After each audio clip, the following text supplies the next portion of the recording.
Hey guys, good morning তোমাদের সবাইকে। আমার নতুন একটা ব্লগে তোমাদের সবাইকে স্বাগত। কেমন আছো তোমরা? আশা করি খুব ভালো আছো, তোমরা সুস্থ আছো। দেখো, আজকে সকাল সকাল উঠে পড়েছি। এখন বাজছে 7টা। আজকে সকালবেলায় ওঠার একটাই কারণ, আজ থেকে আমার নাইট ডিউটি স্টার্ট।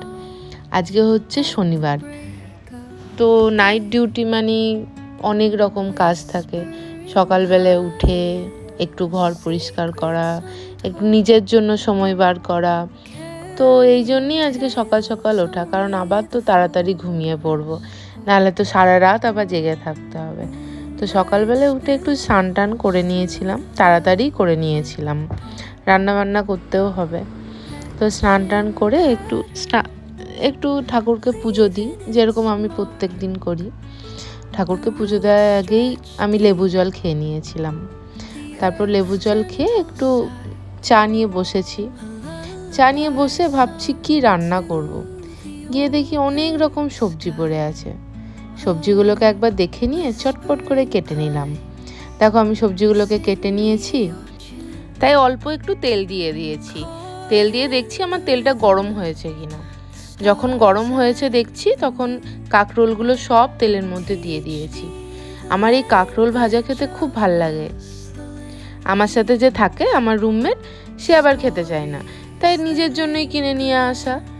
ঝটপট করে কাঁকরোলগুলো দেখো আমার ভাজাও হয়ে গেল। এবার তুলে নেওয়ার পালা।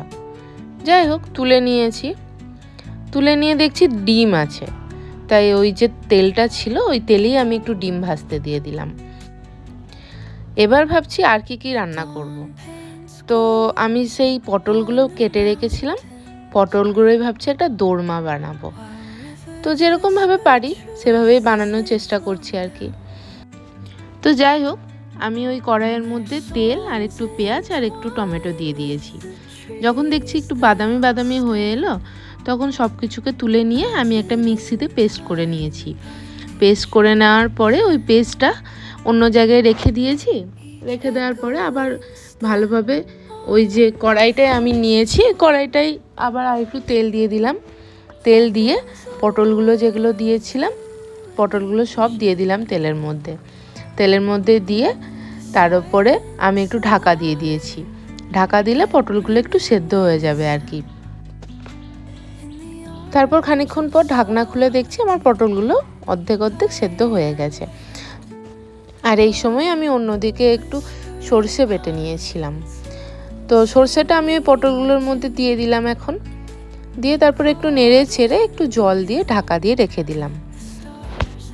এর 5-7 মিনিট পরে আমি ঢাকাটা খুলবো, তা করতে একটু অন্য কাজও করে নিই। তো যাই হোক, আমার পটলটা হয়েই গেছে প্রায়। দেখো, ঢাকাটা আমি খুলেও দিলাম। খুলে দিয়ে দেখছি যে একটু গায়ে গায়ে লেগে গেছে। তো তারপরে আমি পটলটা তুলে নিয়েছিলাম। তো তারপর আমি কি করব ভাবতে ভাবতে ভাবলাম একটু বই পড়ি।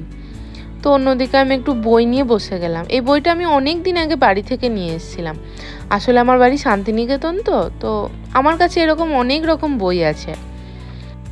আর আজকে বাইরের ওয়েদারটাও ভীষণ মিষ্টি, মানে খুব ঠান্ডা ঠান্ডা ওয়েদার, সুন্দর ওয়েদার, মেঘলা মেঘলা ওয়েদার। তো এই ওয়েদারে নাইট ডিউটি করতে যেতে ভালো লাগে না। যাই হোক, বই টই পড়ে একটু ভাত টাত খেয়ে নিলাম। ভাত টাত খেয়ে একটু তো ঘুমাতে হবে, নাহলে তো আবার সারা রাত জেগে থাকা। তো দেখো, আমি আজকে অনেক কিছু রান্না করেছিলাম। ভাতটা খেয়ে নিয়ে তাড়াতাড়ি করে একটু ঘুমিয়ে পড়লাম। এখন বাজছে 2টো। তো তাড়াতাড়ি ঘুম থেকে উঠতে হবে, কারণ আমাকে আবার খাবার বানাতে হবে। তো খাবারটা বানাবো বলতে রুটি বানাবো। তো রুটিটা তাড়াতাড়ি ঝটপট করে রুটিটা বানিয়ে নিয়ে একটু খেতে বসে গেলাম। যে পটলের দোরমাটা সকালে বানিয়েছিলাম, ওটা একটু খেয়ে নিলাম, আর একটু রুটি খেয়ে নিয়ে একটু টিফিন বক্সে ভরে আমি বেরিয়ে গেলাম। তো বেরিয়ে যেতে যেতে ভাবছি আবার সেই কালকে সকালে আমি আসবো। তো দেখো, সন্ধেও হয়ে গেছে, এখন বাজছে 7:30। তো আজকের মতন এখানেই ব্লগটা শেষ করলাম। দেখা হবে পরের ব্লগে। ভালো থেকো তোমরা সবাই, সুস্থ থেকো।